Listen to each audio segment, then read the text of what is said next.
Welcome students, कैसे हैं सभी। आपका अपने चैनल क्विक साइंस में बहुत बहुत वेलकम है। जैसा कि हम सीटेट साइंस पेपर 2 जुलाई 2023 के लिए तैयारी कर रहे हैं और अब हम ये अपनी एक मोस्ट इम्पॉर्टेंट सीरीज़ देख रहे हैं जिसमें हम सारे टॉपिक के प्रीवियस ईयर जो हैं वो एक साथ जो है कि क्लास में जो है कवर कर रहे हैं। तो ये सीरीज़ आपके लिए मोस्ट इम्पॉर्टेंट है। अगर आप इसे देखते हैं तो बहुत ज़्यादा बेनिफिट आपको आपके एग्ज़ाम में होगा और आप एक बेहतरीन स्कोर जो है वो साइंस पेपर 2 में कर पाएंगे। अगर इससे पहले आपने जो प्रीवियस ईयर लेटेस्ट 2022-23 जो आपके बने थे सीटेट साइंस पेपर 2 के वो अभी तक नहीं देखे हैं तो आई बटन में एक प्लेलिस्ट का लिंक आ रहा होगा। जैसे ही उस पर क्लिक करेंगे तो आप सारे क्वेश्चंस पर पहुंच जाएंगे। तो उन क्वेश्चंस को भी ज़रूर देख कर जाएं जो अभी लेटेस्ट आपके पूछे गए थे। बाकी डिस्क्रिप्शन बॉक्स में भी लिंक मैंने उस प्लेलिस्ट का दे रखा था, तो वो आपके लिए मोस्ट इंपॉर्टेंट है, उसे भी देख कर जाना है। अगर आपको सीटेट साइंस पेपर 2 के लिए नोट्स चाहिए तो आप मेरी मेल आईडी या व्हाट्सएप के थ्रू मेरे को मैसेज कर सकते हैं। आपको 120 रुपीज़ पे करने होंगे। मैं वहाँ पर आपको यूपीआई आईडी बता दूंगी, पेमेंट का मेथड बता दूंगी। तो आप मेरे को पेमेंट करेंगे तो आपको हैंड टू हैंड आपके जो नोट्स हैं और प्रीवियस ईयर सारे जो हैं वो आपको आपके व्हाट्सएप पर मिल जाएंगे। तो चलिए शुरू करते हैं आज की क्लास, और जिसमें हम टॉपिक नंबर 3 देखेंगे, सेपरेशन ऑफ सब्सटेंसेस। देखिए, ये जो पदार्थों का पृथक्करण वाला टॉपिक है, सेपरेशन ऑफ सब्सटेंसेस है, इससे बहुत ज़्यादा क्वेश्चंस नहीं बनते। कुछ शिफ्टों में बनेंगे, कुछ शिफ्टों में नहीं बनेंगे। तो आज हम दो टॉपिक यहाँ पर देखेंगे, एक तो सेपरेशन ऑफ सब्सटेंसेस देखेंगे और साथ में जो नेचुरल फिनोमिना होते हैं, अर्थक्वेक वगैरह हो गया, साइक्लोन हो गया, वो भी हम देखेंगे क्योंकि उससे भी कुछ क्वेश्चंस बनते हैं शिफ्टों में, कुछ में नहीं बनते हैं। तो ये दोनों टॉपिक हम एक साथ देखेंगे तो इससे एक श्योरिटी हो जाएगी, पक्का इन दोनों में से कोई ना कोई शिफ्ट में एक क्वेश्चन तो देखने को मिल ही जाएगा। तो चलिए शुरू करते हैं आज की क्लास और देखते हैं अपना topic number 3, separation of substances, पदार्थों का पृथक्करण, और साथ में हम देखेंगे कुछ नेचुरल फिनोमिना से रिलेटेड जो क्वेश्चन भी आपके एग्जाम में बने थे। देखिए, जो कल की क्लास में हमने देखा था फाइबर टू फैब्रिक और साथ में सिंथेटिक फाइबर, उससे रिलेटेड दो क्वेश्चन जो हैं वो आपके छूट गए थे। हमने जो सेकंड क्लास देखी थी इसमें हमने 24 क्वेश्चन देखे थे, तो उसी का 25 और 26 दो क्वेश्चन और हैं वो देख लेते हैं। उसके बाद ये जो आज वाली क्लास है वो हम शुरू करेंगे। देखिए, जो 25 क्वेश्चन है, जो फाइबर और फैब्रिक वाले चैप्टर से एक और क्वेश्चन बना था वो आपका 3 जनवरी 2022, सॉरी ये 3 जनवरी 2022 नहीं है, 3 जनवरी 2023 है, जो अभी लेटेस्ट आपका जो शिफ्टों में पेपर हुए थे उसमें ये क्वेश्चन बना था। Severe burn injuries are likely to be caused by fire accident while wearing synthetic fibre rather than the natural fibre as synthetic fibre. ये मैंने पीछे भी समझा दिया था कि यदि हम प्राकृतिक रेशों के कपड़ों की अपेक्षा कृत्रिम जो संश्लेषित रेशे होते हैं, जिसमें आपका नायलॉन हो गया, एक्राइलिक हो गया, ये अगर हम सिंथेटिक फैब्रिक कपड़े जो हैं पहनते हैं तो आग दुर्घटना में गंभीर रूप से जलने की संभावना होती है। इसके पीछे कारण क्या होता है? देखिए, जो नेचुरल आपके फैब्रिक होते हैं या नेचुरल फाइबर होता है वो इजीली जल जाता है ना, और वो इजीली जल जाता है तो वो आपकी बॉडी पे चिपकता नहीं है, जिससे आपको ज़्यादा इंजरी नहीं होती। लेकिन ये जो सिंथेटिक फाइबर होते हैं ये क्या होता है, मेल्ट करते हैं, और मेल्ट करके क्या होते हैं, चिपक जाते हैं, burn into a sticky liquid. ये जलने पर क्या होता है, चिपचिपे द्रव में बदल जाते हैं और ये हमारी बॉडी में चिपक जाते हैं, जिससे हमें ज़्यादा इंजरीज, जो सीवियर बर्न इंजरी है, वो होने के चांसेस होते हैं। तो ऑप्शन नंबर 4 जो है वो यहाँ पर हमारा आंसर होगा। तो ये भी इंपॉर्टेंट है, इसको याद रखेंगे। और ये क्वेश्चन देखते हैं आपका 26 क्वेश्चन, ये भी 6 जनवरी 2022 नहीं 2023, जो अभी लेटेस्ट हुआ था 6 जनवरी 2023 में, वहाँ पर ये क्वेश्चन बना था और ये इंपॉर्टेंट है। मुझे ऐसा लगता है कथन या स्टेटमेंट की फॉर्म में इनमें से एक दो पॉइंट लेकर आपसे क्वेश्चन बन सकता है। Identify the polymer on the basis of usage mention below. निम्नलिखित उपयोगों के आधार पर बहुलकों की पहचान जो है वो हमें यहाँ पर करनी है। Used in making electrical fitting, बहुत बार मैंने अभी जब पीछे हम चैप्टर कर रहे थे टॉपिक नंबर 2 में हमने क्लास देखी थी, तो वहाँ पर हमने देखा था कि जो बेकेलाइट और मेलामाइन है ये दोनों किस प्लास्टिक में आती हैं, ये आपकी थर्मोसेटिंग में आती हैं। किस में आती हैं? थर्मोसेटिंग में आती हैं, और इन्हीं का हम यूज़ करते हैं इलेक्ट्रिकल फिटिंग में, या जो हैंडल्स वगैरह होते हैं कुकर के। तो सी में तो पक्का हमें क्लियर है, जो विद्युत उपकरण निर्माण में प्रयुक्त होता है वो है आपका बेकेलाइट। तो यहाँ पर हो जाएगा बेकेलाइट, जो हमें 3 ऑप्शन में देखने को मिलता है इसको छोड़कर। देखिए, used in bottle and jar, ये भी एक क्वेश्चन हमने देखा था कि पीईटी हमने पढ़ा था क्वेश्चन है कि PET is used for making बोतल एंड जार। तो ये पीईटी क्या है? तो ये जो पीईटी होता है, पहली बात तो आपको पता होना चाहिए ये क्या है। ये पीईटी पॉलिएस्टर होता है। तो यहाँ पर इसी की बात, ये जो यूज्ड इन मेकिंग बोतल एंड जार, यहाँ पर पीईटी की बात हो रही है। और ये पीईटी क्या है? ये आपका पॉलिएस्टर होता है। तो यहाँ पर दो ऑप्शन अभी जा रहे हैं। ये तो ऑप्शन बाहर हो गया था, इस ऑप्शन में भी पॉलिएस्टर नहीं दे रखा, इसमें भी नहीं दे रखा, ऑप्शन नंबर 1 में ही पॉलिएस्टर जो है वो दे रखा है। तो ऑप्शन नंबर 1 जो है वो हमारा आंसर होगा। तो याद रखेंगे, देखिए क्वेश्चन कैसे बना। पहले क्वेश्चन क्या बना था कि PET is used in making bottle and jar. तो हमें बताना था ये पीईटी क्या है। तो पीईटी क्या है? वो आपका पॉलिएस्टर होता है। इस बार यहाँ पर पीईटी का नाम ना देकर ये भी एक प्लास्टिक का रूप होता है जो आपका किस में आता है? जो आपका थर्मोप्लास्टिक में आता है। ये भी याद रखेंगे, किस में आता है? थर्मोप्लास्टिक में आता है। तो डी का मिलान ये हो गया और आपका सी का मिलान ये हो गया। अब used in the outer insulation layer for electric wire, विद्युत तारों की जो बाहरी विद्युत रोधी परत होती है उसमें प्रयुक्त होता है क्या? उसमें प्रयुक्त होता है आपका पीवीसी, पॉलीविनाइल क्लोराइड। ये भी आप याद रखेंगे। Used as padding in a packaging material for delicate item, नाजुक जो वस्तुएं होती हैं उनकी पैकेज में भरावन सामग्री की तरह उपयोग में लाया जाता है। तो वो क्या होता है? आपका पॉलीस्टीरीन। तो यहाँ पर ये ऑप्शन नंबर 1 जो है आपका आंसर होगा। और इन चारों से जो है आप याद भी कर लीजिएगा। अगर क्वेश्चन ऐसे स्टेटमेंट में बन जाए, polystyrene is used as padding in packaging material for delicate item, तो बताना होगा ट्रू है या फॉल्स है। तो ये ट्रू होगा। आउटर इंसुलेशन लेयर में जो हम वायर, इलेक्ट्रिक वायर में यूज़ करते हैं वो पीवीसी हो गया, पॉलीविनाइल क्लोराइड। और ये जो पीवीसी होता है ये भी आपका थर्मोप्लास्टिक में ही आता है। मैंने बताया था 2 तरह की प्लास्टिक होती है, एक थर्मोसेटिंग, एक थर्मोप्लास्टिक।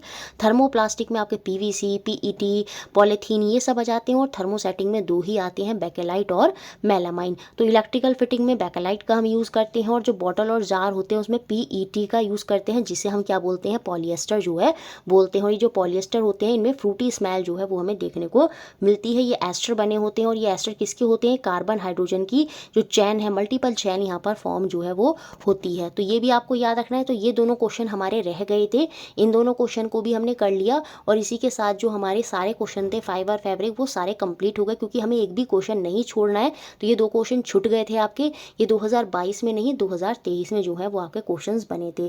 तो चलिए अब हम शुरू करेंगे आज की क्लास और सारे क्वेश्चन देखेंगे जो हमारे सेपरेशन ऑफ सब्सटेंसेस से बने, और साथ में देखेंगे जो क्वेश्चंस हमारे नेचुरल फिनोमिना से बने। सेपरेशन ऑफ सब्सटेंसेस, पदार्थों का पृथक्करण से जो क्वेश्चंस हैं वो कम ही बने हैं। जैसे अगर मैं 2023 की बात कर लूँ, अभी जो पेपर हुआ था, तो शुरू की 3 शिफ्टों में 9, 10, 11 जनवरी में क्वेश्चन बने और बाद में फिर क्वेश्चन नहीं बने। तो कुछ शिफ्टों में क्वेश्चन आएंगे, कुछ में नहीं आएंगे, लेकिन हमें टॉपिक सारे ही देखने हैं। और इस क्लास को आप देख लेंगे तो ज़रूर जो है क्वेश्चन अगर आपका बनता है तो आप उसमें जो आंसर है अपने आंसर तक डेफिनेटली पहुंच जाएंगे। सीटेट साइंस 2016 में ये क्वेश्चन बना, read the given statement and select the correct option. पढ़िए और सही विकल्प का चयन करिए। स्टेटमेंट 1, कथन 1 यहाँ पर दिया है, जो हस्क होता है, जो आपका भूसा होता है, is separated from heavier seed of grain by winnowing. बाहरी अनाजों से भूसा सुई द्वारा अलग किया जाता है। ये बात बिल्कुल सही है। और अब आप ये रट लीजिएगा, विनोइंग और थ्रैशिंग। बच्चे बहुत कंफ्यूज होते हैं कि विनोइंग क्या होती है और थ्रैशिंग क्या होती है। देखिए जो विनोइंग होती है उसे हम हिंदी में ओसाई बोलते हैं। इस विनोइंग में क्या होता है कि हवा का एक पंखा चलाया जाता है और जो भारी अनाज होता है वो नीचे सेटल हो जाता है, और जो भूसा होता है, जो शैफ होता है, जो भूसा है, वो क्या होता है? वो उड़कर अलग हो जाता है। तो जब ये हवा के माध्यम से हम भारी सब्सटेंस को हल्के सब्सटेंस से अलग कर रहे हैं, तो ये मेथड जो सेपरेशन का है, पृथक्करण का ये जो विधि होती है वो क्या कहलाती है? वो आपकी विनोइंग कहलाई जाती है। और भूसे को अनाज से इसी के द्वारा क्या है? पृथक जो है, अलग जो है वो किया जाता है। तो स्टेटमेंट 1 तो हमारा ट्रू हो जाएगा यहाँ पर। उसके बाद स्टेटमेंट 2, कथन 2 क्या दिया है? और देखिए थ्रैशिंग, मैंने कहा था थ्रैशिंग और होता है। थ्रैशिंग में क्या होता है?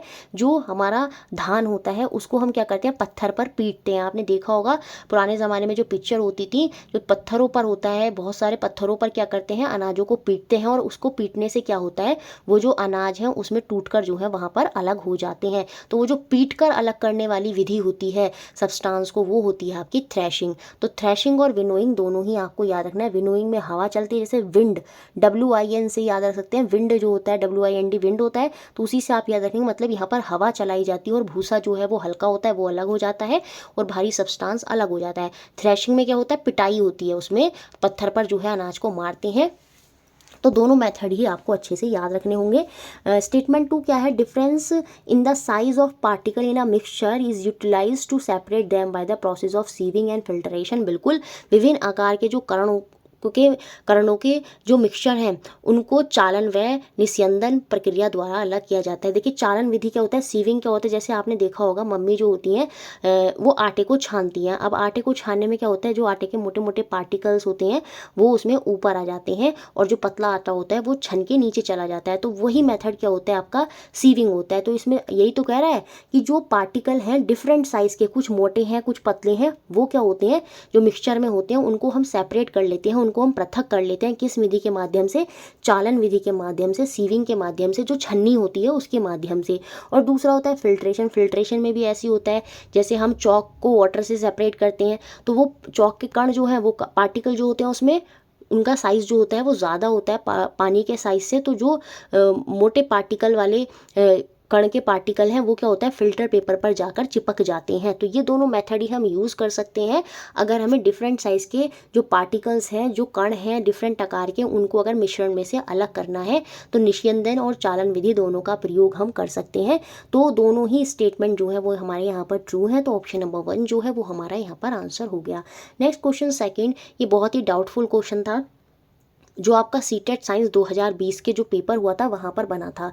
Which of the following will not be helpful in the process of separation of mixture of salt and water. लवण और जल के मिश्रण को पृथक करने की प्रक्रिया में निम्न में से कौन सा सहायक नहीं होगा, ये हमें बताना है। देखिए मैं ऑफिशियल आंसर की के अकॉर्डिंग ही आपको आंसर बताऊंगी। जो आंसर दिया था वो उन्होंने दिया था फिल्ट्रेशन। फिल्ट्रेशन के थ्रू हम जो सैंड है और वाटर है उसे अलग नहीं कर सकते।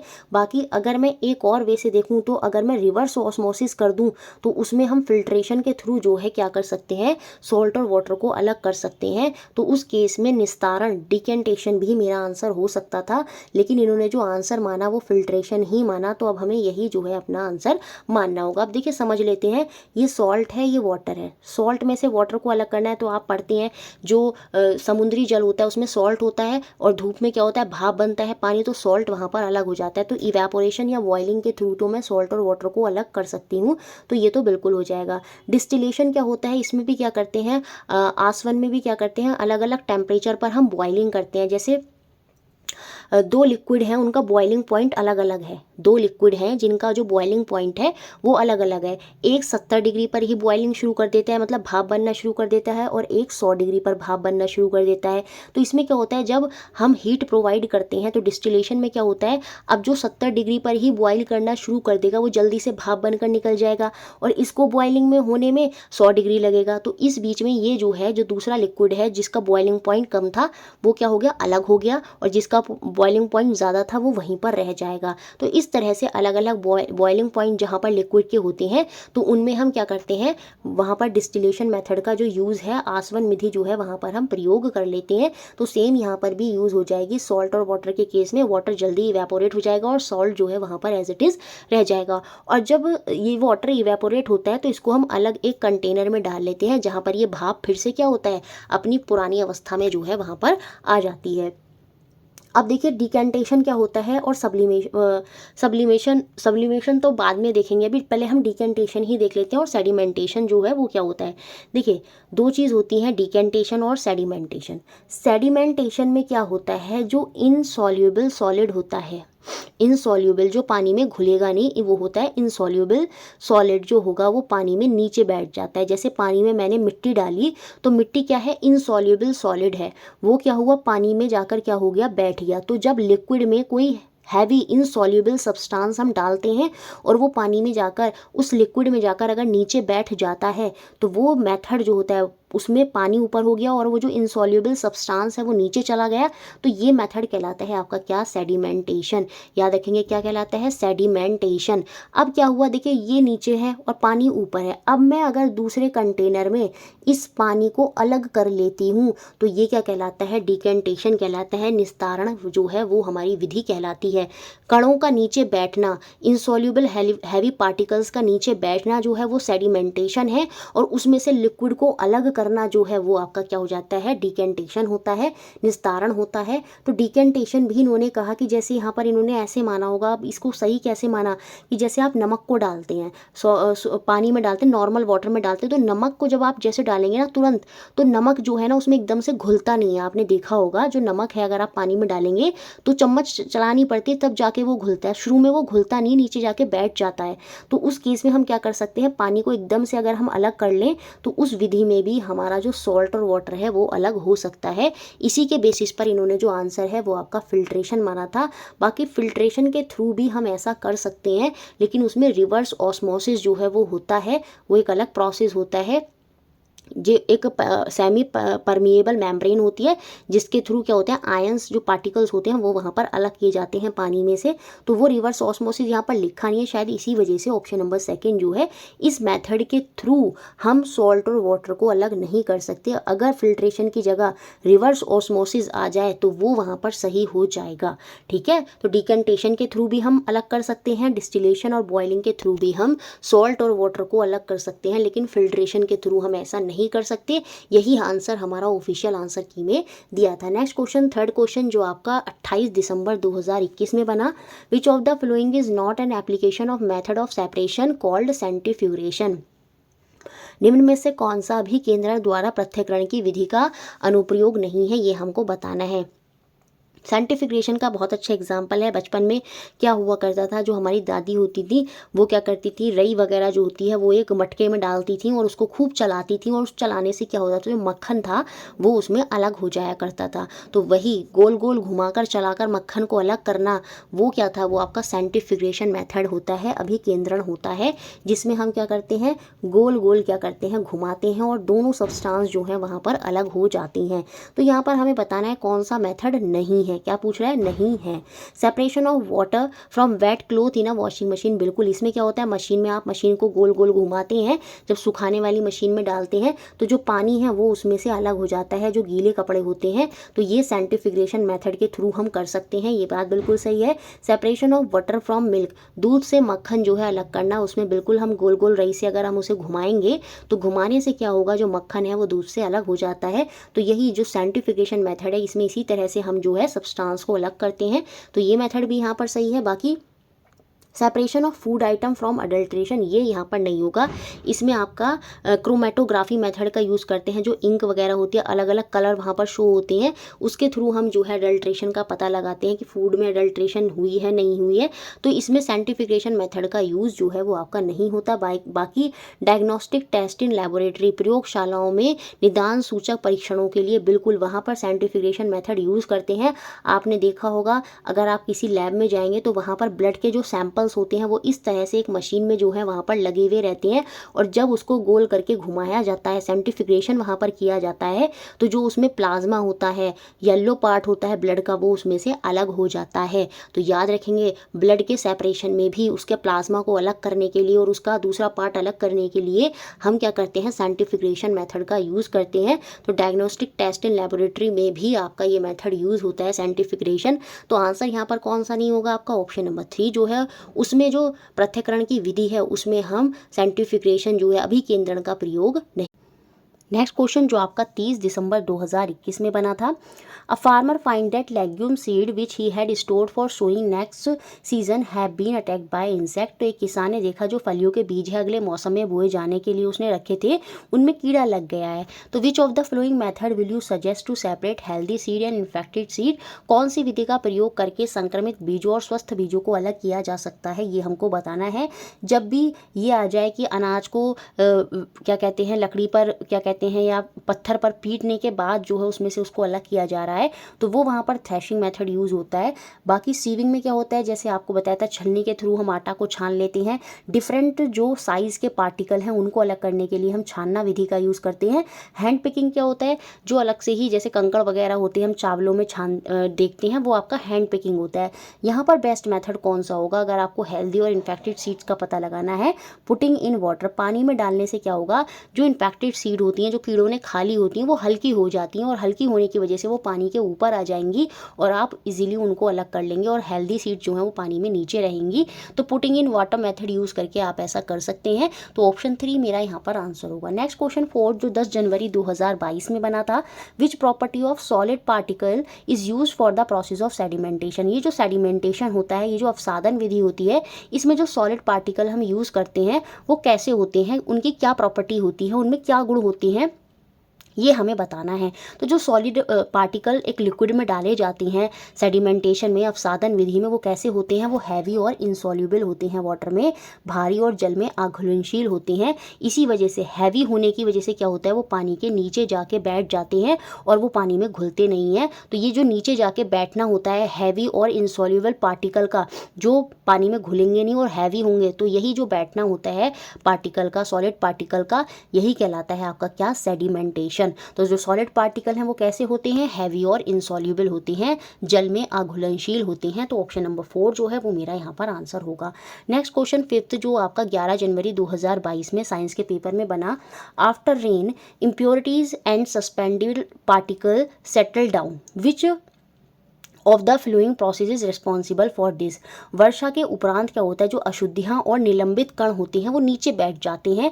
तो निम्न में से कौन सा प्रक्रम इसके लिए उत्तरदायी होगा, किस प्रक्रम के द्वारा ये जो सस्पेंडेड पार्टिकल होते हैं, जो हवा में सस्पेंडेड रहते हैं, ये नीचे बैठ जाते हैं। तो कौन सा प्रोसेस इसके लिए रिस्पॉन्सिबल होता है, उसे हम बोलते हैं भारण या लोडिंग।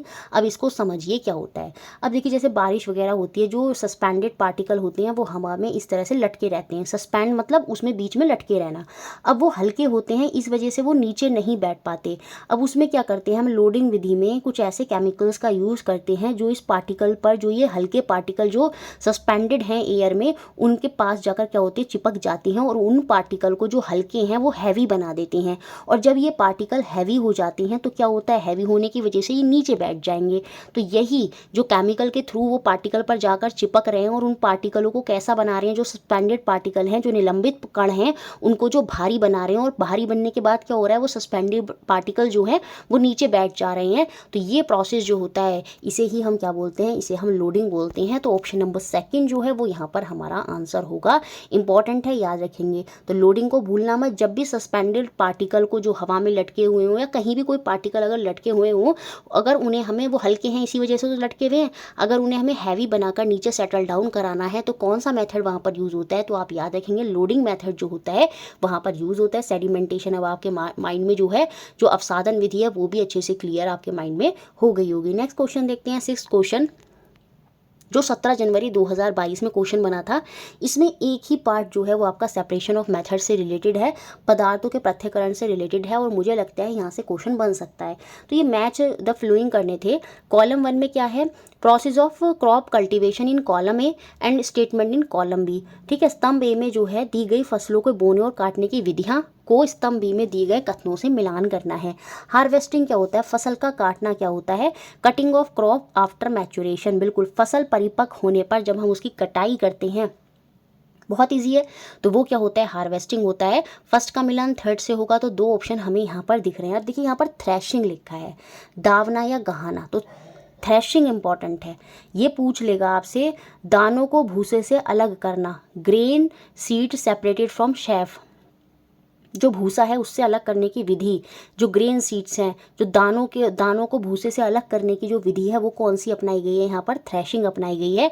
तो बी का मिलान 4 से होगा। तो ऑप्शन नंबर 3 में ही हमें ये देखने को मिल रहा है। और थ्रेशिंग और विनोइंग दोनों मैंने आपको अच्छे से समझा दिए हैं। विनोइंग में क्या होता है, हवा के माध्यम से जो हैवी पार्टिकल हैं वो नीचे बैठ जाते हैं और जो भूसा होता है वो उड़कर अलग चला जाता है। और थ्रेशिंग में क्या होता है, हम जो है पत्थर पर क्या करते हैं, जो ग्रेन होती है, ग्रेन सीड होती है, जो दाने होती हैं, उनको पत्थरों पर क्या करते हैं, पीटते हैं। तो वो थ्रेशिंग होता है। दोनों में कंफ्यूज नहीं होना है। विनोइंग, थ्रेशिंग, सीविंग, छानना हो गया। अब तो सब क्लियर हो गया है आपको। अब क्रॉप रोटेशन यहाँ पर क्या होता है, क्रॉप रोटेशन होता है आपका ग्रोइंग डिफरेंट क्रॉप ऑल्टरनेटिवली, विभिन्न फसलों को बारी बारी से एकांतरण उगाना। जैसे पहले गन्ना उगाया, फिर गेहूँ उगाया, मतलब इस तरह से जब हम फसलें उगाते हैं, जो अलग अलग फसलें उगाई जाती हैं, तो वो आपका क्रॉप रोटेशन होता है। ड्रिप सिस्टम क्या होता है, टपन प्रणाली क्या होती है, ये सबसे इंपॉर्टेंट प्रणाली होती है जो आप फसल में यूज़ कर सकते हैं पानी को बचाने के लिए। Waterfall drop by drop directly near the root, इनमें क्या होता है पानी जो होता है बूंद बूंद करके जड़ों के नज़दीक डाला जाता है। और जो रेगिस्तान वाले एरियाज़ होते हैं वहाँ पर ड्रिप सिस्टम जो है वो यूज़ ही किया जाता है। जल बूंद बूंद करके सीधे जड़ों पर गिरता है और इससे पानी का वेस्टेज सबसे कम होता है। तो अगर क्वेश्चन बन जाए किस क्रॉप मैनेजमेंट में किस मेथड के थ्रू पानी का वेस्टेज सबसे कम होगा, तो वो आपका ड्रिप सिस्टम होता है। इसमें क्या होता है पानी जो होता है जड़ों में बूंद बूंद करके डायरेक्ट जो है वो जाता है। तो ऑप्शन नंबर 3 जो है वो हमारा यहाँ पर आंसर हो जाएगा। नेक्स्ट क्वेश्चन देखते हैं जो आपका 21 जनवरी 2022 में बना था। Which of the flowing would not be, ये नॉट बी शब्द याद रखना है। कुछ बच्चे क्या होंगे ना जल्दी जल्दी में ये देखेंगे चौक और वाटर, अरे वाह चौक और वाटर तो हमें पता है, देखते ही फिल्ट्रेशन टिक कर देंगे और नेक्स्ट पे बढ़ जाएंगे, लेकिन वो इतना नहीं पढ़ेंगे।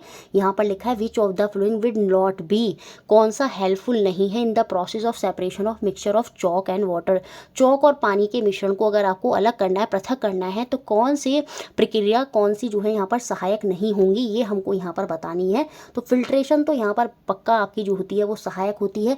डिकेंटेशन भी सहायक होगी। निस्तारण में क्या होगा, जैसे जो पानी है और जो चौक है वो नीचे, चौक के कण भारी होंगे तो वो नीचे बैठ गए होंगे और पानी जो है वहाँ पर हम क्या कर लेंगे उसमें अलग कर लेंगे। तो डिकेंटेशन के थ्रू भी कर सकते हैं। और सेडिमेंटेशन अवसादन में भी ऐसा हो सकता है क्योंकि चौक के कण भारी हैं वो पानी में नीचे बैठ जाएंगे। पानी में नीचे बैठने वाली विधि जो होती है वो सेडिमेंटेशन है। जब उसको पानी को अलग कर लिया गया दूसरे ग्लास में, वो डिकेंटेशन है। तो दोनों मेथड के थ्रू हम क्या कर सकते हैं, चौक और वाटर को अलग कर सकते हैं। फिल्ट्रेशन के थ्रू भी ऐसा कर सकते हैं, लेकिन सब्लिमेशन जो ऊर्ध्वपातन होता है इसके थ्रू हम नहीं कर सकते। ये सब्लिमेशन बहुत बहुत बहुत इंपॉर्टेंट है, यहाँ से क्वेश्चन बनने के चांसेस है। सब्लिमेशन में क्या होता है, डायरेक्ट सॉलिड जो है वो किस में बदल जाता है, लिक्विड में ना आए हुए सीधे गैस में चला जाता है। इसका सबसे बेहतरीन एग्जांपल होता है कैम्फर।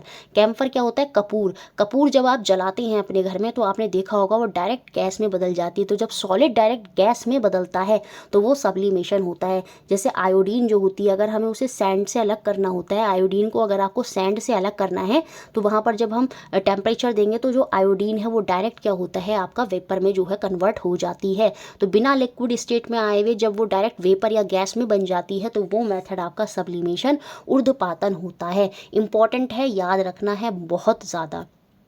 तो यहाँ पर कौन सा मेथड हेल्पफुल नहीं होगा, सब्लिमेशन हेल्पफुल नहीं होगा, क्योंकि यहाँ पर चौक जो है वो भाप नहीं बनेगी। तो इस मेथड का हम यूज़ नहीं कर सकते चौक और वाटर को अलग करने के लिए। बहुत से बच्चों को डिकेंटेशन और सेडिमेंटेशन में कन्फ्यूज़न रहता है, निस्तारण और अवसादन में। अब मुझे लगता है ये भी क्लियर हो गया होगा आपको अच्छे से। नेक्स्ट क्वेश्चन देखते हैं 8। ये आपका जो लेटेस्ट अभी 9 जनवरी 2023 में पेपर हुआ था वहाँ क्वेश्चन बना, मैच द फ्लोइंग में करके क्वेश्चन पूछा। Match the mixture in column 1 with method that can be use to separate in column 2। स्तंभ 1 में जो है कुछ मिश्रण दिए गए हैं, उनको स्तंभ 2 में जो कौन से मेथड के द्वारा उनको पृथक्करण किया जा सकता है, अलग किया जा सकता है, वो हमें यहाँ पर मिलान करना है। देखिए शुगर और वाटर को अगर मैं सबसे पहले देखूँ तो साफ मुझे यहाँ पर क्रिस्टलाइजेशन दिख रहा है। क्रिस्टीकरण जो है वो हमें दिखता है, एनसीईआरटी में हम पढ़ते हैं। पानी में क्या करते जाते हैं, हम चीनी मिलाते जाते हैं, जब तक मिलाते हैं जब तक और चीनी उसमें ऐड नहीं कर सकते, फिर उसको क्या करते हैं ठंडा कर लेते हैं कुछ समय के लिए। और उसमें क्या होता है जो क्या कहते हैं आपके शुगर होती है, चीनी होती है, उसके क्रिस्टल जो है वो वहाँ पर हमें अलग प्राप्त हो जाती हैं। और यही मेथड जो होता है शुगर से पानी को अलग करने वाला, ये होता है आपका क्रिस्टलाइजेशन। तो कौन सा मेथड जाएगा, चीनी और जल के लिए याद रखेंगे क्रिस्टलीकरण। और क्वेश्चन ये भी बना है कि ये जो क्रिस्टलीकरण होता है ये कैसा चेंज है, ये कैसा परिवर्तन है, ये भौतिक परिवर्तन है या रासायनिक परिवर्तन है। तो याद रखेंगे ये जो क्रिस्टलीकरण होता है, ये जो क्रिस्टलाइजेशन होता है, ये आपका फिजिकल चेंज होता है, भौतिक परिवर्तन होता है। इसमें कोई नया सब्सटेंस जो है वो नहीं बनता। ये इंपॉर्टेंट है, आपको याद रखना होगा। देखिए वेजिटेबल ऑयल और वाटर को अलग करने के लिए हम कौन सा मेथड यूज़ कर सकते हैं, सेपरेटिंग फनल मेथड का यूज़ कर सकते हैं। पृथक्करण कीप में डालना, पोरिंग डिफरेंट सेपरेटिंग फनल। अब उसमें क्या होता है, देखिए एक फनल हम लगा देते हैं इस तरह से, नीचे उसमें चोंच होती है। अब इसमें जो तेल होगा ना वो ऊपर लगा आ जाता है और पानी अलग रहता है। जैसे आपने देखा होगा जो ऑयल है वो पानी से अलग रहता है। तो अब हम उसमें क्या होंगे, फनल को चलाएंगे तो पानी निकल जाएगा और उसमें जो एक पोजीशन ऐसी आएगी कि उसमें ऑयल ही रह जाएगा। तो वहाँ पर हम फनल को बंद कर देंगे तो ऑयल जो है वो हमें अलग प्राप्त हो जाएगा और जो तेल है वो हमारा अलग निकल गया होगा। तो इस तरह से हम ये मेथड के थ्रू हम यहाँ पर सेपरेशन कर सकते हैं। सॉल्ट और वाटर का तो इवेपोरेशन होता है, वाष्पन के थ्रू होता है। जैसे आपने समुद्रों के नज़दीक देखा होगा, जो सॉल्ट है वो पड़ा रहता है पानी से अलग, तो वहाँ पर इवेपोरेशन होता है, पानी तो भाप बन गया लेकिन सॉल्ट जो है वो वहाँ पर एज इट इज़ रह जाता है। तो ये मेथड जो है आपका सॉल्ट और पानी, लवण और जल को अलग करने वाला कौन सा होता है, इवेपोरेशन होता है। वेजिटेबल ऑयल और वाटर वाला कौन सा हो जाएगा, सेपरेटिंग फनल। बता दिया पूरा प्रोसेस, खोलेंगे तो तेल निकल जाएगा, फिर पानी रह जाएगा तो उसको बंद कर देंगे। इस तरह से वहाँ पर ये प्रोसेस होता है। अब क्या होता है, powder, naphthalene ball and salt. Naphthalene का पाउडर और लवण, ये जो नेप्थलीन की बॉल होती है ना, ये कपड़ों वगैरह में भी रखी जाती हैं। जैसे विंटर के कपड़े जो रखते हैं उनमें नेपथलीन की बॉल वगैरह डाल देती हैं। वो क्या होती हैं, जब डालते हैं तो वो सॉलिड में होती हैं, लेकिन जब उसको निकालते हैं तो वो गायब हो जाती हैं, मतलब वो डायरेक्ट क्या हो जाता है, वेपर में बदल जाती हैं। तो नेपथलीन बॉल को भी हम अगर सॉल्ट से अलग करना चाहते हैं तो वहाँ पर हम कौन सा मेथड यूज़ कर सकते हैं, सब्लिमेशन। ये जो ऊर्ध्वपातन मेथड है इसका प्रयोग किया जा सकता है। जब यहाँ पर टेम्परेचर राइज होगा तो ये जो नेपथलीन बॉल है ये डायरेक्ट आपकी वेपर में कन्वर्ट हो जाएगी और सॉल्ट उसमें एज इट इज़ रह जाएगा।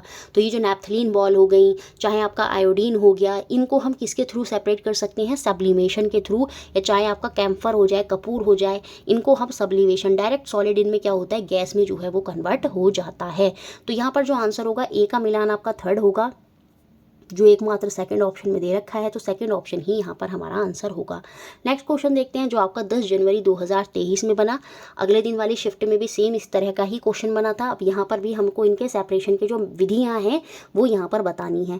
क्रीम फ्रॉम कर्ड, साफ साफ दिख रहा है, दही से क्रीम निकालना अभी पीछे भी समझाया था, वो सेंट्रीफ्यूगेशन होगा। अब केंद्रण विधि का हम वहाँ पर प्रयोग करेंगे। सॉल्ट और वाटर अभी समझाया था, इवेपोरेशन, वाष्पीकरण जो है हम यूज़ कर लेंगे। आयोडीन, आयोडीन भी क्या होगी, डायरेक्ट क्या बनेगी, गैस बनेगी, और जब वो डायरेक्ट गैस बनेगी तो वहाँ पर हम कौन सा मेथड यूज़ कर सकते हैं, सब्लिमेशन मेथड जो है वो यूज़ कर सकते हैं। बी का 4 होगा हमारा, सी का हमारा फर्स्ट होगा और डी का हमारा सेकंड होगा, जो कि हमें फर्स्ट ऑप्शन में ही देखने को मिलता है। और ए का हमारा यहाँ पर क्या हो जाएगा, थर्ड हो जाएगा। सॉ डस्ट एंड वाटर, बुरादा और जल, उसको हम किससे अलग कर सकते हैं, फिल्ट्रेशन से अलग कर सकते हैं। जब हम फिल्टर पेपर लगाएंगे तो जो बुरादा है, जो सॉ डस्ट है, वो उसके कण जो हैं वो मोटे हैं, वो क्या होंगे, वो फिल्टर पेपर पर चिपक जाएंगे, और जो वाटर है वो फिल्टर पेपर से निकल जाएगा। तो सॉ डस्ट और वाटर को हम फिल्टर से, फिल्ट्रेशन विधि से द्वारा जो है वो अलग कर सकती हैं। तो इस तरह से हमने ये भी देखा। तो ऑप्शन नंबर 1 जो है वो हमारा यहाँ पर आंसर होगा। नेक्स्ट क्वेश्चन जो आपका लास्ट क्वेश्चन है, इसके बाद 11 जनवरी 2023 के बाद मतलब सेपरेशन वाले चैप्टर से क्वेश्चन जो है वो नहीं बने। इट मीन्स कुछ शिफ्टों में क्वेश्चन यहाँ से आएगा और कुछ शिफ्टों में हो सकता है नहीं आए। तो 11 जनवरी को देखते हैं, इसमें भी वही क्वेश्चन है। इनके मेथड बताने हैं कि इनको आप कैसे अलग करेंगे। आप पॉज करेंगे वीडियो को और खुद से सॉल्व करने की कोशिश करेंगे। बहुत इजी है, अब तो आपको समझ में आ गया होगा। फैट और क्रीम को अलग करना है तो सेंट्रीफ्यूगेशन, अब केंद्रण विधि का आप प्रयोग करेंगे। कैम्फर मैंने बताया, कपूर जो होता है वो डायरेक्ट आपकी भाप बनती है, तो जब सॉलिड डायरेक्ट भाप बनेगा वो होता है सब्लिमेशन। वहाँ पर जब हम गर्म करेंगे तो सॉल्ट एज इट इज़ रह जाएगा, कैम्फर जो है वो उड़ जाएगा। तो बी का मिलान फोर्थ होगा, और बी का मिलान जो फोर्थ है वो एकमात्र थर्ड ऑप्शन में ही दे रखा है, और इससे हम अपने आंसर पर भी पहुँच गए। चॉक पाउडर को वाटर से अलग करना है तो आप छानना विधि, फिल्ट्रेशन जो है वो वहाँ पर यूज़ कर सकते हैं। और शुगर को वाटर से ये फिर बन सकता है। चीनी को जल से अलग करने की विधि क्या होती है, क्रिस्टलीकरण होती है, चीनी के क्रिस्टल जो है वहाँ पर प्राप्त हो जाते हैं। तो ये फिजिकल चेंज में ही आता है। तो पहली बात आप ये याद रखेंगे, क्योंकि ये पूछा गया क्वेश्चन है कि क्रिस्टलाइजेशन किस में आता है, तो ये आपका फिजिकल चेंज में, भौतिक परिवर्तन में आता है। जब हम क्वेश्चन करेंगे फिजिकल और केमिकल चेंज के तो वहाँ भी आप इसको देखेंगे। तो क्लियर हुए सारे, तो ऑप्शन नंबर 3 जो है वो हमारा आंसर हो गया। इस तरह से हमने ये सारे क्वेश्चन देखे जो आपके कहाँ से बने थे, सेपरेशन ऑफ सब्सटेंसेस, पदार्थों के पृथक्करण से जो है वो बने थे। बाकी नोट्स में भी आप टॉपिक नंबर 3 में वहाँ पढ़ सकते हैं। तो पहले नोट्स पढ़ें और फिर मैंने बार बार बोला है ये क्वेश्चन को सॉल्व करने की कोशिश करें। अब देखिए जो नोट्स आपने परचेज किए हैं उसमें सबसे लास्ट में टॉपिक दे रखा है मैंने, सब नेचुरल फिनोमिना। सबसे लास्ट में जो है नेचुरल फिनोमिना के बारे में कुछ पॉइंट्स लिखे हैं, पहले उनको पढ़ना होगा और फिर ये क्वेश्चन सॉल्व करेंगे तो आपको बहुत ही ज़्यादा जो इजी है आपके लिए चीज़ें हो जाएंगी। नोट्स आप ले सकते हैं, मेरी मेल आईडी या व्हाट्सएप पर आप मैसेज करेंगे नोट्स के रिगार्डिंग। नोट्स प्रीवियस ईयर सब आपको मिल जाएंगे। 120 रुपये की पेमेंट आपको वहाँ पर करनी होगी। सारा मेथड मैं वहाँ पर ही आपको व्हाट्सएप पे बता दूंगी। तो चलिए अब सब नेचुरल फिनोमिना जो प्राकृतिक घटनाएं होती हैं उनसे रिलेटेड जो क्वेश्चन हमारे एग्जाम में बने हैं वो सारे के सारे कवर करने की कोशिश करते हैं। और यहाँ पर बच्चों को बहुत डाउट भी होता है, तो जो आपके डाउट हैं वो भी यहाँ पर क्या हो जाएंगे, क्लियर हो जाएंगे। क्वेश्चन नंबर 11 देखते हैं जो साइंस जनवरी 2012 के पेपर में बना था। Which of the flowing statement related to earthquake is not correct. भूकंपों से संबंधित निम्न में से कौन सा कथन सही नहीं है, ये हमको यहाँ पर बताना है। पहला स्टेटमेंट यहाँ पर दिया है द सिस्मोग्राफ रिकॉर्ड द सिस्मोग्राम, ये यहाँ पर बिल्कुल गलत है। भूकंप लेकी जो सिस्मोग्राफ होता है वो सिस्मोग्राम का रिकॉर्ड रखता है, नहीं। ये जो सिस्मोग्राफ होता है ये किसका रिकॉर्ड रखता है, ये सिस्मिक वेव का रिकॉर्ड रखता है। अब मैं आपको यहाँ पर समझाती हूँ कुछ बातें कि जो अर्थ होती है उसके अंदर से जिस पॉइंट से अर्थक्वेक ओरिजिनेट होता है, जिस पॉइंट से भूकंप उत्पन्न होता है उसे हम बोलते हैं क्या, फोकस। ठीक है, और उस फोकस पॉइंट से वेव्स तरंगे जो हैं वो प्रोड्यूस होती हैं अर्थक्वेक में, उन तरंगों को क्या बोलते हैं, सिस्मिक वेव जो हैं हम बोलते हैं। अब इन सिस्मिक वेव का रिकॉर्ड कौन रखकर हमको देता है, वो होता है आपका सिस्मोग्राफ। तो क्लियर हुआ, जो सिस्मोग्राफ होता है वो रिकॉर्ड करता है किसका, सिस्मिक वेव का, ना कि सिस्मोग्राम का। ये जो सिस्मोग्राम है ये क्या है, फिर ये क्या है, ये है एक ग्राफ जो उत्पन्न होता है किससे, सिस्मोग्राफ से। इस तरह का कुछ ग्राफ होता है, ऐसे ऐसे लाइनें आती हैं, ऐसे ऐसे ऐसे करके इस तरह से। तो ये ग्राफ की फॉर्म में आउटपुट जो है आपका निकाल कर देता है सिस्मोग्राफ, और ये जो आउटपुट निकल कर आया है इसे ही हम सिस्मोग्राम बोलते हैं। अगर स्टेटमेंट ऐसे आ जाए सिस्मोग्राम is a graph output by the seismograph, तो सिस्मोग्राफ द्वारा जो ग्राफ निकल कर आता है उसे हम सिस्मोग्राम कहते हैं। ठीक है, तो इसी वजह से जो पहला स्टेटमेंट है वही यहाँ पर क्या होगा, गलत होगा। बाकी सारे स्टेटमेंट यहाँ पर सही हैं। जो ये आपकी रिएक्टर स्केल होती है या रिक्टर स्केल होती है, ये रेखिक नहीं बल्कि लॉगरिथमिक जो होती है ये होती है। ये बात बिल्कुल सही है, आप इसको याद भी रख लीजिएगा। The seismic wave originate from focus, देखिए ये बात यहाँ पर लिखी है, जो भूकंपीय तरंगे होती हैं वो जो केंद्र होता है, फोकस होता है, वहाँ से उत्पन्न होती हैं। जो अर्थ के नीचे जहाँ से अर्थक्वेक ओरिजिनेट हुआ वो फोकस है, और उस फोकस से क्या होती है, तरंगे उत्पन्न होती हैं, और उन्हीं तरंगों को हम क्या बोलते हैं, सिस्मिक वेव बोलते हैं। और इन सिस्मिक वेव को रिकॉर्ड करता है कौन, सिस्मोग्राफ। ठीक है, और सिस्मोग्राफ जो है रिजल्ट के तौर पर क्या निकाल कर देता है, वो एक ग्राफ निकाल कर देता है जिसे हम सिस्मोग्राम बोलते हैं। तो सारे पॉइंट मुझे लगता है क्लियर हो गए होंगे। The record of the seismic wave is called seismograph. देखिए यहाँ पर लिखा भी है, मैंने देखा नहीं फोर्थ ऑप्शन में, कि जो भूकंपीय तरंगों का रिकॉर्ड रखता है उसे ही हम सिस्मोग्राफ कहते हैं। तो ये क्वेश्चन अलग से बन जाएगा आपका, the record of the seismic wave is called, 4 option दे देगा, रिक्टर स्केल। तो बहुत से बच्चे रिक्टर स्केल और सिस्मोग्राफ में कंफ्यूज हो जाएंगे। तो जो सिस्मिक वेव का रिकॉर्ड रखता है वो होता है आपका सिस्मोग्राफ। अब तो आप कभी भूलेंगे ही नहीं। तो यहाँ पर जो गलत है, जो सही नहीं है अर्थक्वेक के बारे में, वो ऑप्शन नंबर 1 है। नेक्स्ट क्वेश्चन देखते हैं जो फरवरी 2015 में बना। कंसिडर द फ्लोइंग टर्म, निम्नलिखित पदों पर विचार करें। अर्थक्वेक कैन कॉज, भूकंप से क्या आ सकता है। देखिए जब सीधी सी बात है, भूकंप होता है, पृथ्वी हिल जाती है, पृथ्वी के हिलने से लैंडस्लाइड जो भूस्खलन होता है वो आ सकता है, सुनामी जो है समुद्र में वो आ सकती है, और जो बाढ़ है वो भी वहाँ पर देखने को मिल सकती है। BDE, it means option number 1 जो है वो यहाँ पर सही होगा। ये सब भूकंप से आ सकती हैं। बाकी थंडरिंग और लाइटनिंग ये एक साथ होती हैं। तो थंडरिंग, गर्जन और तंडित ये तो ऊपर आसमान में होती हैं, तो अर्थक्वेक से इसका कोई संबंध नहीं होगा। तो B, D और E जो है वो अर्थक्वेक के द्वारा उत्पन्न हो सकते हैं। नेक्स्ट क्वेश्चन देखते हैं जो आपका दिसंबर 2018 में बना। Which one of the following place is most likely to be affected by cyclone, निम्न में से किस स्थान की चक्रवात से सबसे अधिक प्रभावित होने की संभावना है। तो हमारे इंडिया में जो रीजन बे ऑफ बंगाल के नज़दीक हैं, जैसे उड़ीसा हो गया, ये झारखंड हो गया, जो बे ऑफ बंगाल के नज़दीक वाले रीजन हैं, यहाँ लो प्रेशर एरिया हो जाता है और तेज़ तेज़ हवाएं जो हैं वो चलती हैं। तो यहीं इन रीजन में हमें अर्थक्वेक जो साइक्लोन होता है, जो चक्रवात होता है वो देखने को मिलता है। तो जो पुरी है, पुरी आपका कहाँ है, उड़ीसा में, तो ये बे ऑफ बंगाल की तरफ वाला रीजन ही है। तो यहाँ पर साइक्लोन आने के चांसेस हैं। तो याद रखेंगे अगर ऑप्शन में बे ऑफ बंगाल वाले तरफ के रीजन दे रखे हैं तो उन्हीं में से ही कोई एक आपका आंसर होगा। बाकी सारे देखिए मुंबई इधर की तरफ हो जाएगा, सेम ऐसे ही जो गोवा है वो भी आपका कहाँ हो जाएगा, इधर की तरफ हो जाएगा, पोरबंदर जो है वो आपका गुजरात में आ जाएगा। तो ये इधर वाला जो बे ऑफ बंगाल में ऊपरी की तरफ वाले एरिया होते हैं, यहाँ पर साइक्लोन जो है वो देखने को मिलता है। तो ऑप्शन नंबर ए पुरी जो है वो हमारा यहाँ पर सही हो जाएगा। नेक्स्ट क्वेश्चन 14 जो जुलाई 2019 में बना, ये क्वेश्चन मैंने एक्स्ट्रा के तौर पर ऐड ही कर दिया था, मुझे अच्छा क्वेश्चन लग रहा था और मुझे उम्मीद है ये आ सकता है। Which of the following pollutants are responsible for depletion of ozone layer, निम्न में से कौन से प्रदूषक ओजोन परत के अपक्षय के लिए उत्तरदायी हैं। तो हमें यहाँ पर जो सबसे ज़्यादा जो डिप्लीशन करा रही है ओजोन लेयर का, ओजोन लेयर कौन से उसमें पाई जाती है एटमॉस्फेयर में, स्ट्रेटोस्फेयर में, जो समताप मंडल होता है, स्ट्रेटोस्फेयर जो होता है, समताप मंडल होता है, वहाँ पर आपकी ओजोन लेयर होती है। और ओजोन का फॉर्मूला क्या होता है O3, जबकि ऑक्सीजन क्या होता है O2, ये भी आप याद रखेंगे। तो कौन से पॉल्यूटेंट रेस्पॉन्सिबल होते हैं इसके डिप्लीशन के लिए, इसके अपक्षय के लिए, तो वो CFC क्लोरोफ्लोरोकार्बन जो है वो सबसे ज़्यादा रेस्पॉन्सिबल है, जो रेफ्रिजरेटर और AC से निकलती है। तो ऑप्शन नंबर 1 जो है वो हमारा यहाँ पर आंसर हो जाएगा। जो एसिड रेन होती है वो किसकी वजह से होती है, सोडियम नहीं, सल्फर के ऑक्साइड और साथ में नाइट्रोजन के जो ऑक्साइड हैं, इनकी वजह से क्या होती है, जो एसिड रेन है वो हमें देखने को मिलती है, सल्फर डाइऑक्साइड और नाइट्रोजन के ऑक्साइड। जब भी आंसर क्वेश्चन आ जाए acid rain is caused by, तो याद रखेंगे सल्फर डाइऑक्साइड और नाइट्रोजन के जो ऑक्साइड हैं उनकी वजह से एसिड रेन होती है। ये जो मीथेन और कार्बन डाइऑक्साइड है ये कैसी गैस होती हैं, ये आपकी ग्रीन हाउस गैसेज होती हैं। ग्रीन हाउस गैसेज अगर आपसे पूछ ले तो methane CH4, methane, carbon dioxide, water vapour, ये सारी की सारी किस में जाती हैं, आपके ग्रीन हाउस गैसेज में आ जाती हैं।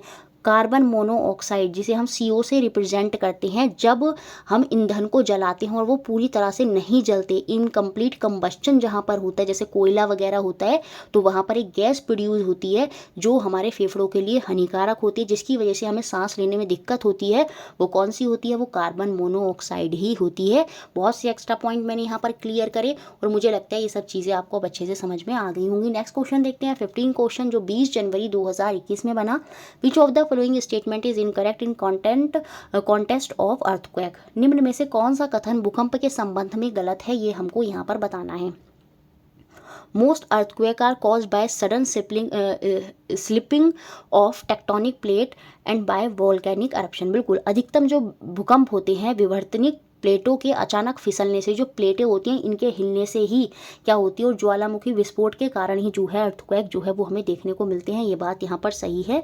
An earthquake of magnitude of 3 on Richter scale. अब देखिए, जो अर्थक्वेक का मैग्नीट्यूड नापता है वो कौन होता है, वो आपकी रिएक्टर स्केल होती है।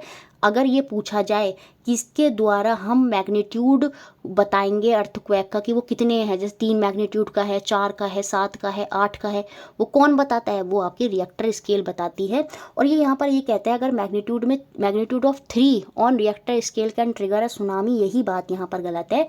रिएक्टर पैमाने पर 3 की तीव्रता का भूकंप सुनामी को उत्प्रेरित कर सकता है। 7.5 से ज़्यादा कि तीव्रता का जो भूकंप होगा वो सुनामी लेकर आएगा, वो बहुत ज़्यादा डिस्ट्रक्टिव होगा। 7 से ऊपर वाला, 3 मैग्नीट्यूड वाला तो जो भूकंप होगा वो बहुत लो होगा, उससे सुनामी नहीं आ सकती। तो यही पॉइंट यहाँ पर क्या हो जाएगा, गलत हो जाएगा। बाकी देख लेते हैं। A major earthquake is generally followed by a tremors in some area। जो एक स्थान पर बड़े भूकंप के बाद प्राय छोटे भूकंप जो हैं वो आते हैं। आपने देखा होगा एक बार अगर बड़ा भूकंप आता है तो छोटे छोटे झटके जो हैं वो आते रहते हैं, क्योंकि प्लेट जो है वो वापस सेट होती हैं, जिससे क्या होता है छोटे छोटे झटके आपको फिर से महसूस होती हैं। तो ये बात भी यहाँ पर सही है। Study of earthquake is known as seismology. Important है, ये बन सकता है कि अर्थक्वेक की स्टडी को हम क्या बोलते हैं, इसको हम सिस्मोलॉजी जो है वो बोलते हैं। और ये पॉइंट यहाँ पर सही है, तो गलत पॉइंट है option number B. Next question 16 जो 22 दिसंबर 2021 में बना। The place inside the earth crust where the earthquake originate is called. ऊपर पट्टी के भीतर का वह स्थान कौन सा है जहाँ भूकंप उत्पन्न होता है। तो अर्थक्वेक ओरिजिनेट कहाँ से होता है, उसे हम क्या बोलते हैं, फोकस ऑफ द अर्थक्वेक जो है वो हम उसे बोलते हैं। अब देखिए ये अर्थ है, अर्थ की जो ऊपरी हिस्सा होता है उसे हम क्रस्ट बोलते हैं। क्या बोलते हैं, क्रस्ट बोलते हैं। बीच वाले हिस्से को क्या बोलते हैं, मेंटल बोलते हैं। और जो सबसे नीचे वाला जो सेंटर वाला होता है उसे हम कोर बोलते हैं अर्थ का। तो ये कह रहा है जो अर्थ की क्रस्ट होती है, जो अर्थ की भूपर पट्टी होती है, उसके नीचे जहाँ से अर्थक्वेक ओरिजिनेट होता है, जहाँ से भूकंप उत्पन्न होता है, उसे हम फोकस बोलते हैं। क्या बोलते हैं, फोकस बोलता है। फोकस के आसपास क्या बनती हैं, वेव्स बनती हैं, जिन्हें हम सिस्मिक वेव्स बोलते हैं, और उनका रिकॉर्ड कौन रखता है, सिस्मोग्राफ रखता है। अब इस फोकस के जस्ट वर्टिकल ऊपर वाला ये जो पॉइंट होता है ये क्या कहलाता है, ये आपका एपिसेंटर कहलाता है, भूकंप का अभिकेंद्र जो है वो कहलाता है। अगर पूछ ले फोकस के जस्ट वर्टिकल ऊपर वाला पॉइंट क्या कहलाता है, तो वो एपिसेंटर आपका कहलाता है।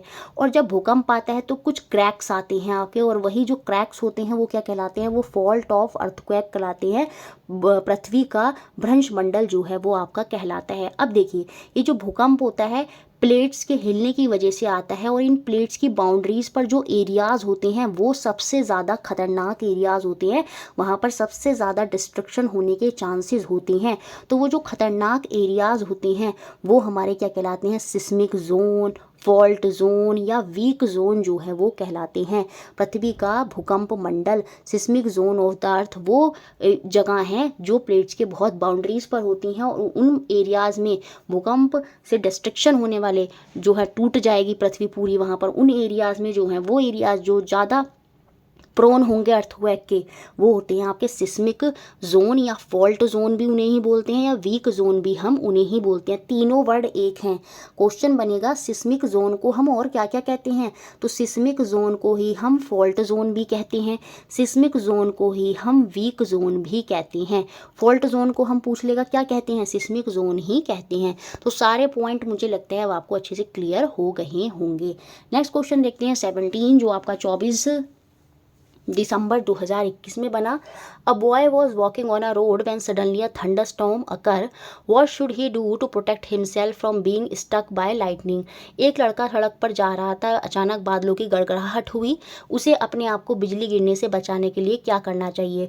ट्री के नीचे खड़ा हो जाना चाहिए, पेड़ के नीचे खड़ा नहीं होना चाहिए, क्योंकि जब थंडरस्टॉर्म आया है, गड़गड़ाहट हो रही है, बादलों की अचानक से हवाएं चल रही हैं थंडरस्टॉर्म में, तो पेड़ की टहनियाँ गिर सकती हैं, तो पेड़ के नीचे नहीं होना चाहिए, वॉक नहीं करना चाहिए, उस केस में भी लाइटनिंग उसके ऊपर गिर सकती है। पानी के नज़दीक चले जाना चाहिए, पानी के नज़दीक जाकर तो अगर लाइटनिंग अगर पड़ती है तो करंट लगने के चांसेस हो सकते हैं। Square low on the ground, बिल्कुल जो उखड़ियों होता है वो धरती पर बैठ जाना चाहिए, यही सबसे बेस्ट मेथड होता है। तो ऑप्शन नंबर डी जो है वो मेरा यहाँ पर आंसर होगा। नेक्स्ट क्वेश्चन 18 जो आपका 29 दिसंबर 2021 में बना था। Which is correct in relation to a cyclone. चक्रवात के बारे में कौन सा कथन सही है, अब हमें ये बताना है। देखिए साइक्लोन मैंने आपको एक तो ये बताया कि जो बे ऑफ बंगाल के रीजन होते हैं इंडिया में, उड़ीसा वगैरह हो गए, वहाँ पर हमें जो साइक्लोन है वो देखने को मिलता है। अब ये साइक्लोन आता कैसे है, देखिए लो प्रेशर एरिया जनरेट हो जाता है, हवा चलती है, हवा गर्म होती है और ऊपर उठ जाती है, हवा गर्म होती है और ऊपर उठ जाती है, और ऊपर उठने से क्या होता है, जो एरिया है वो खाली हो जाता है, और वहाँ पर क्या क्रिएट हो जाता है, लो प्रेशर जो है वो क्रिएट हो जाता है। अभी जो लो प्रेशर होता है और हवाएं चल रही होती हैं, तो हवाएं जो हैं वो इसके इर्द गिर्द बहुत तेज़ी से घूमने लगती हैं, और ये जो बीच का एरिया होता है ये आपका लो प्रेशर एरिया होता है। तो लो प्रेशर एरिया के आसपास बहुत तेज विंड जो है, हवाएं जो हैं वो चलती हैं, और ये बनाती हैं क्या, साइक्लोन, चक्रवात जो है वो आपका बनाती हैं। और ये जो बीच का एरिया है जहाँ पर लो प्रेशर है, ये एरिया आपका कहलाता है काम एरिया, इसे ही हम आई ऑफ द स्टॉर्म भी बोलते हैं, झंझा का क्षेत्र का शांत क्षेत्र, क्योंकि हवाएं इसके इर्द गिर्द चल रही हैं। तो ये जो बीच का एरिया है ये बहुत बड़ा एरिया होता है, 25 से 30 किलोमीटर का एरिया होता है। तो ये जो लो प्रेशर वाला एरिया शांत एरिया है, काम एरिया है, इसे ही हम आई ऑफ द स्टॉर्म भी बोलते हैं। पूछ लिया जाए साइक्लोन में आई ऑफ द स्टॉर्म क्या होता है, सेंटर जहाँ पर लो प्रेशर है, हवाएं उसके इर्द गिर्द घूम रही हैं, तो वो शांत एरिया कहलाता है। तो ये बात यहाँ पर बिल्कुल सही है। अब वेरी हाई प्रेशर सिस्टम नहीं, मैंने अभी बताया था लो प्रेशर सिस्टम जो है वहाँ पर उत्पन्न होता है विद वेरी हाई स्पीड जो है विंड रिवॉल्विंग अराउंड इट, जिसके चारों ओर उच्च वेग की वायु जो है वो घूमती रहती है। तो ये बात तब सही होती जब इसकी हाई की जगह क्या लिखा होता, लो लिखा होता, तो इस वजह से ये बात गलत है। लो प्रेशर सिस्टम बनता है जिसके इर्द गिर्द हाई स्पीड की जो हवाएं हैं, विंड है, वायु जो है वो घूमती रहती है। तो बी यहाँ पर गलत हो गया हाई प्रेशर की वजह से। टोर्नेडो में फॉर्म विद इन साइक्लोन, बिल्कुल चक्रवात के भीतर ही क्या होता है, बवंडर बन जाता है। आपने देखा होगा पहले चक्रवात आया, फिर वही क्या होता है, आपका बवंडर का रूप भी लेता है, जो मूवी आपने देखी होंगी। तो सी पॉइंट भी यहाँ पर बिल्कुल सही है। Wind direction contribute to cyclone, पवन की जो दिशा है वो चक्रवात में सहयोग करती है। बिल्कुल जो विंड की डायरेक्शन होती है वो साइक्लोन में कॉन्ट्रीब्यूट करती है। बी को छोड़कर ए सी डी सारे पॉइंट यहाँ पर सही हैं, तो सेकेंड ऑप्शन मेरा यहाँ पर आंसर हो गया। नेक्स्ट क्वेश्चन 19, ये हमारा लाइटनिंग से संबंधित है। Why is lightning conductor installed on a building, ऊपर इस तरह से एक लाइटनिंग कंडक्टर जो है वो बिल्डिंगों के ऊपर लगा दिए जाते हैं, उसके पीछे का रीज़न क्या होता है।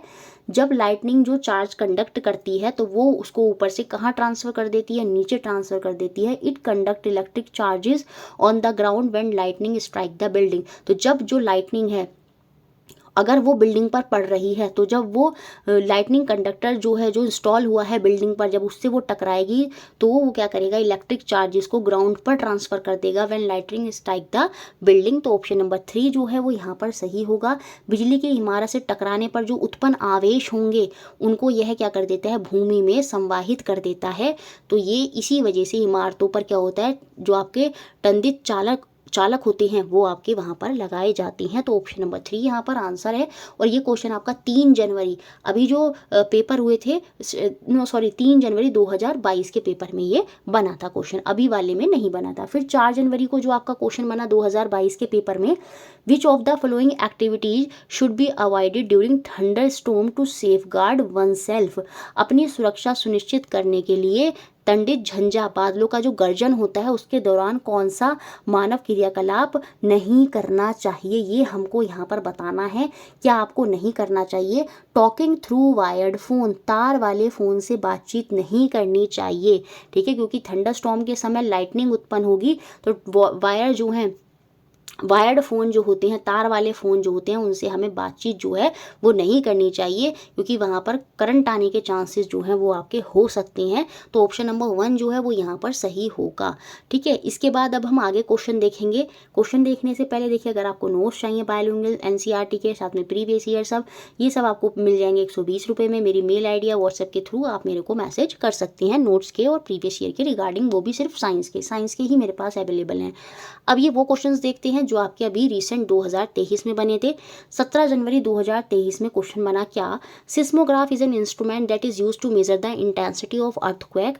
Seismograph mainly consist of what, seismograph जो ये लेखी होता है ये एक ऐसा यंत्र है जिसका उपयोग भूकंप की तीव्रता मापने के लिए करा जाता है। अगर इंटेंसिटी की जगह मैग्नीट्यूड होता तो उस केस में आंसर होता रिएक्टर स्केल, जो रिक्टर स्केल होती है उसके थ्रू हम मैग्नीट्यूड जो है अर्थक्वेक का, जो उसकी स्ट्रेंथ है अर्थक्वेक की, वो हम रिएक्टर स्केल के थ्रू बताते हैं। लेकिन सिस्मोग्राफ क्या है, एक ऐसा इंस्ट्रूमेंट है जो मेजर करता है अर्थक्वेक को। अगर इंटेंसिटी भी ना लिखा हो और ये लिखा हो which instrument is use to measure the earthquake, तो याद रखेंगे वहाँ पर आंसर आपका सिस्मोग्राफ ही होगा। तो ये सिस्मोग्राफ किसका बना होता है, ये वाइब्रेटिंग रोड का बना होता है। कंपन छड़ों का जो है इसमें जो है वो लगी हुई होती हैं।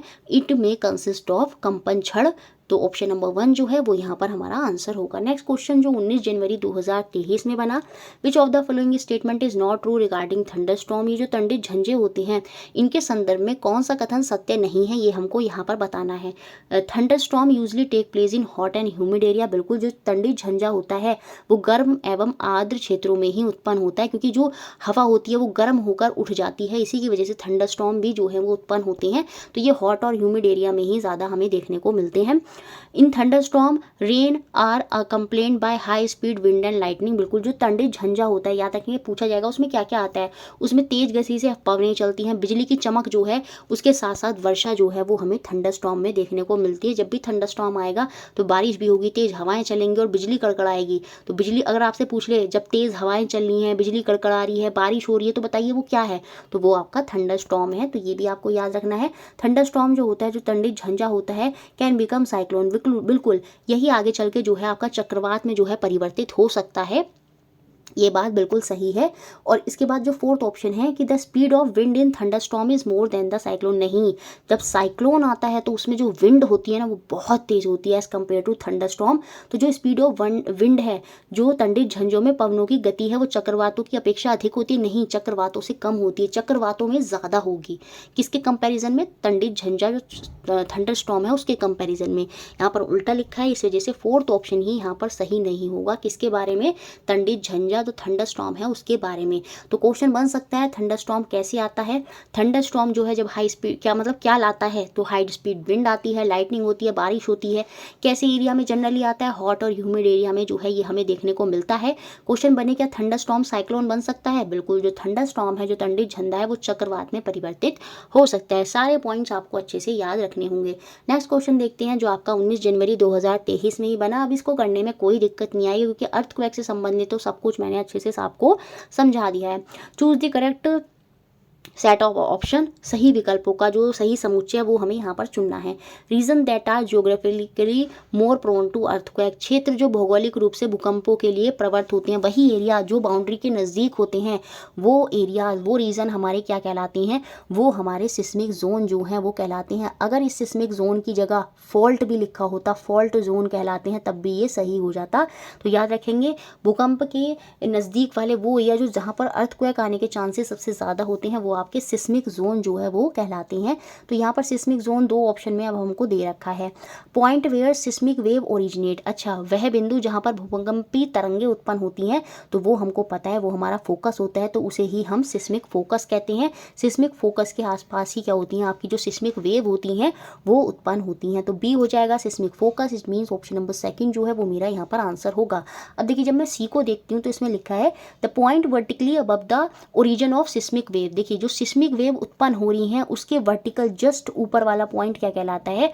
वो हमारा एपिसेंटर कहलाता है। भूकंपी तरंगों के उद्भव पर ऊर्ध्वाधर जो बिंदु होता है उसे हम क्या कहते हैं? उत्केंद्र बोलते हैं, एपिसेंटर बोलते हैं।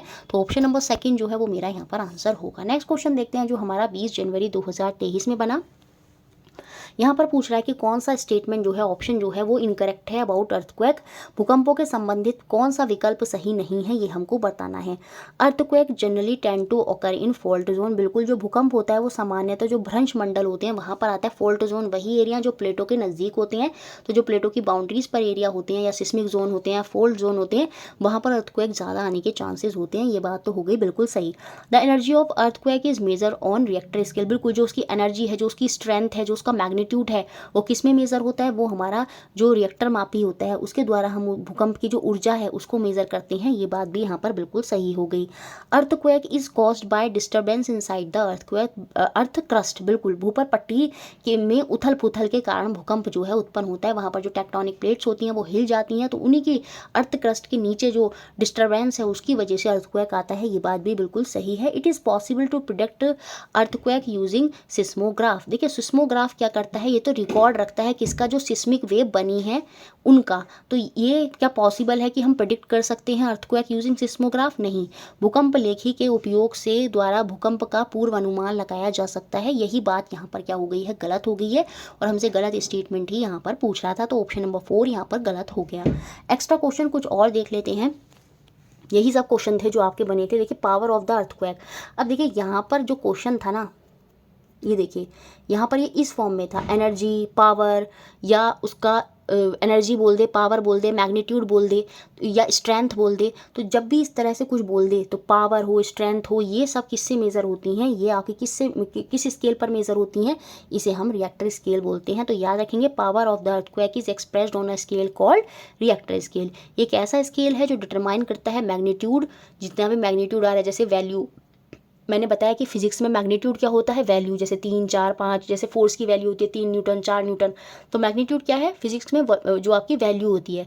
तो ये जो अर्थक्वेक की एक वैल्यू है, जैसे 3 नंबर का मतलब 3 स्केल का अर्थक्वेक आया, 4 का, 5 का, उसकी जो मैग्नीट्यूड है वो बताता है, या फिर उसकी स्ट्रेंथ जो है अर्थक्वेक की, या जो पावर है वो ये बताता है। इसी स्केल को हम क्या बोलते हैं? Richter scale. रिक्टर स्केल जो है अलग अलग नाम से प्रोनाउंस इसको करते हैं, तो रिक्टर स्केल जो है वो हम इसको बोलते हैं। और एक जो डिस्ट्रक्टिव अर्थक्वेक होता है, एक जो खतरनाक अर्थक्वेक होता है, उसका मैग्नीट्यूड कितना हो सकता है? 7 से ज़्यादा जो है उसका मैग्नीट्यूड हो सकता है। अब देखिए instrument use to measure earthquake, तो उस केस में आंसर होगा आपका seismograph. Seismograph is the instrument that record seismic wave. तो अगर सिंपल एक क्वेश्चन बन जाए, एक ऐसा इंस्ट्रूमेंट जो मेजर करता है अर्थक्वेक को, वो होता है आपका सिस्मोग्राफ। तो इससे हम मेजर करते हैं अर्थक्वेक को, ना कि अर्थक्वेक को प्रिडिक्ट करते हैं। इसी वजह से वो ऑप्शन वहाँ पर फोर्थ जो है वो हमारा गलत था पीछे। ठीक है, ये पॉइंट भी थे और एक्स्ट्रा।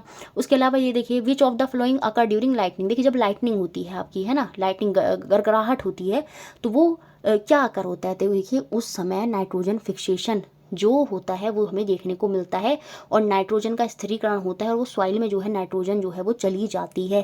तो ये इंपॉर्टेंट है। लाइटनिंग के टाइम पर पूछा जाए क्या अकर होता है, तो नाइट्रोजन फिक्सेशन जो है, नाइट्रोजन का जो स्थिरीकरण है वो हमें देखने को मिलता है। ये इंपॉर्टेंट है, इसको याद रखना है। लाइटनिंग हमेशा क्या लेकर आती है अपने साथ, थंडर, है ना। थंडर तो वो लेकर ही आती है। तंडित झंझा जो होता है वो वहाँ पर उत्पन्न होता है लाइटनिंग के साथ। गड़गड़ाहट के साथ जो थंडर है वहाँ पर वो आता है, तेज़ हवाएं जो है वो चलती हैं। ठीक है, तो ये बात, लाइटनिंग ऑलवेज फॉलो क्या, थंडर। लाइटनिंग अगर लाइटनिंग जो अकर होती है ड्यू टू इलेक्ट्रिक डिस्चार्ज, अगर क्वेश्चन बन जाए लाइटनिंग अकर होती है किसकी वजह से, तो याद रखेंगे जो लाइटनिंग अकर होती है वो अकर होती है इलेक्ट्रिक डिस्चार्ज की वजह से।